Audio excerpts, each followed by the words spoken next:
Out of all the songs we've done so far, this one is my favorite. It reminds me of what you'd hear a band at Disneyland playing, which is a style of music that I don't ever really play, but I feel like I nail that vibe, and I'm proud of myself for that.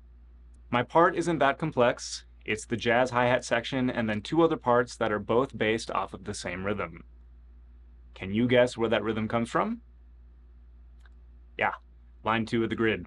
Specifically, grid number 9 and grid number 7, in that order, which means that we are once again doing the exact same thing we did in the December and the January song, and once again, I did not even realize that until I was putting this lesson together. And, just like we did in the December lesson, these grid rhythms are converted into eighth note based rhythms like this. 1 and 2 and 3 and 4 and 1 and 2 and 3 and 4 and 1 and 2 and 3 and 4 and 1 and 2 and 3 and 4 and...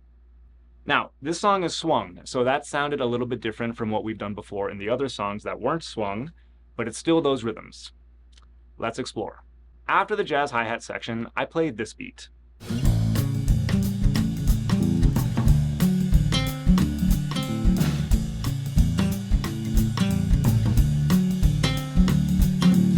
My left hand is playing those rhythms as rim clicks, and then the last hit of grid number 7 is my first rack tom hit.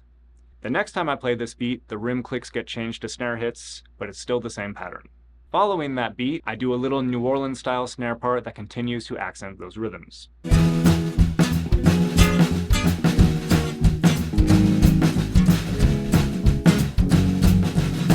Please take note that in both of those beats, there is a bass drum preceding each of those grid accents, just like there was in the December song. So what does this mean? Am I just playing the same beat over and over again?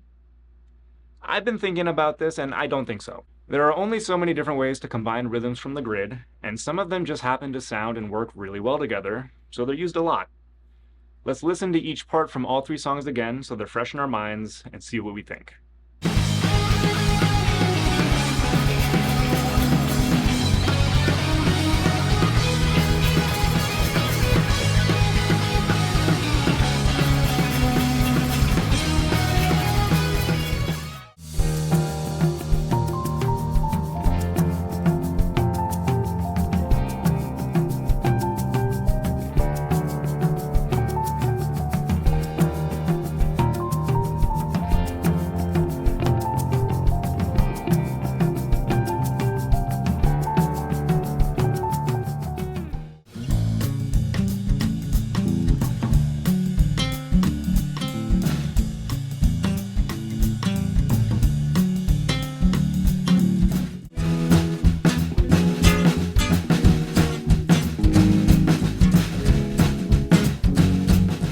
I'm doing the same thing rhythmically in all of them, but the beats themselves do not sound the same, especially with the songs, and I think that's the thing to focus in on here.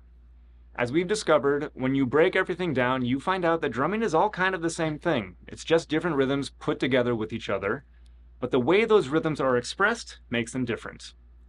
I played each one of those beats differently based on the style of the song. One was rock, and I was playing very loudly while bashing away on the crash cymbal. Another was extremely mellow, and I was just playing the drums with my snares turned off. And this month's song was a swung Disneyland type tune where the rhythms were once again voiced completely differently from the other songs. The rhythmic makeup of all three is the same, but the context of each is quite different, and that's what separates them from each other and makes them the same, but different. I'm sure at some point these same rhythms will pop up again unintentionally, and when that happens, I'll be sure to let you know. That's all I've got for this month. I will see you next time.